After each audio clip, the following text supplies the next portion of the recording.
বর্ষাকালের সাথে তেলে ভাজার কিন্তু একটা দারুণ সম্পর্ক।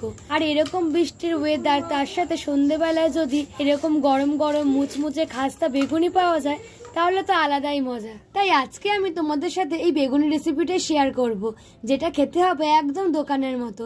চলো তাহলে আর দেরি না করে রেসিপিটা শুরু করি। বেগুনি বানানোর জন্য প্রথমেই আমরা একটা ব্যাটার বানিয়ে নেব।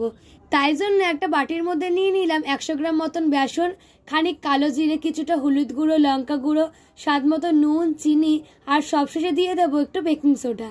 এবারে সবকিছুকে খুব ভালো করে মিশিয়ে নেব যাতে সমস্ত মশলা, নুন একদম ভালো করে মিক্স হয়ে যায়। এবারে তোমাদেরকে একটা টিপস বলি, যে কোনো তেলে ভাজাকে একটু মুচমুচে করতে চাইলে সেখানে কিন্তু ঠান্ডা জল ব্যবহার করবে। ঠান্ডা জল বলতে একদম ফ্রিজের ডাইরেক্ট ঠান্ডা জলটাই দেবে। তো অল্প অল্প করে জল দিয়ে আমি একটা ব্যাটার বানিয়ে নেব। আর জলটা কিন্তু কখনোই একেবারে দিয়ে দেব না, তাতে ব্যাটারটা কিন্তু খুব পাতলা হয়ে যেতে পারে। তাই একদম অল্প অল্প করে জল দিয়ে এরকম ক্রমান্বয়ে মেশাতে মেশাতে একটা সুন্দর ব্যাটার তৈরি করতে হবে।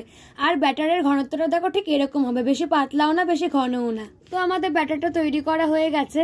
এবারে এটাকে আমি ঢেকে দিয়ে 20 মিনিট মতো রেখে দেব। এরপর বেগুনগুলোকে আমি এরকম লম্বা লম্বা করে কেটে নিয়েছি।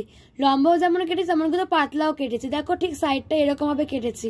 আর বেগুনগুলো এরকম পাতলা পাতলা করে কাটলে কিন্তু বেশ ভালো হয় খেতে। আর বেগুনগুলোর মধ্যে পরিমাণ মতো নুনও মাখিয়ে রেখেছি। এবারে 20 মিনিট পর ব্যাটারটাকে আবারও একটু মিশিয়ে নিলাম। এবারে এটার মধ্যে দিয়ে দিচ্ছে সুজি। সুজিটাকে একটু হালকা হাতে ভালো করে মিশিয়ে নেওয়ার পর ওপর থেকে আরো একটু সুজি ছড়িয়ে দেবো। এতে বেগুনিগুলো খুব মুচমুচে হবে খেতে। আর সুজিটা কিন্তু ঠিক যখন বেগুনিগুলোকে ভাজবো ঠিক তখনই দিতে হবে। তাহলে আমাদের তো সবই কমপ্লিট হয়ে গেছে, ব্যাটারও তৈরি করা হয়ে গেছে।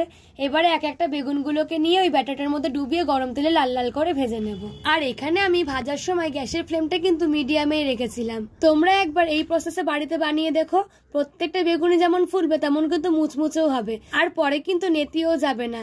মানে এর টেস্ট দোকানের চাইতে কিন্তু কোনো অংশেই কম হয় না। দেখো কত সুন্দর বেগুনিগুলো ফুলেছে। চল এবারে প্রতিটা বেগুনি ভেজে নিই।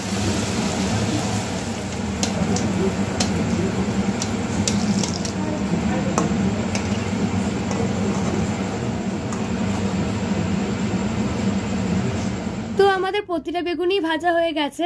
আর এটার আওয়াজটা শুনেই বুঝতে পারবে প্রত্যেকটা বেগুনি কতটা ক্রিস্পি হয়েছে। যদি তোমাদের আমার এই ভিডিওটি ভালো লেগে থাকে তাহলে প্লিজ একটা লাইক, কমেন্ট, শেয়ার এন্ড চ্যানেলটিকে সাবস্ক্রাইব করে দিও।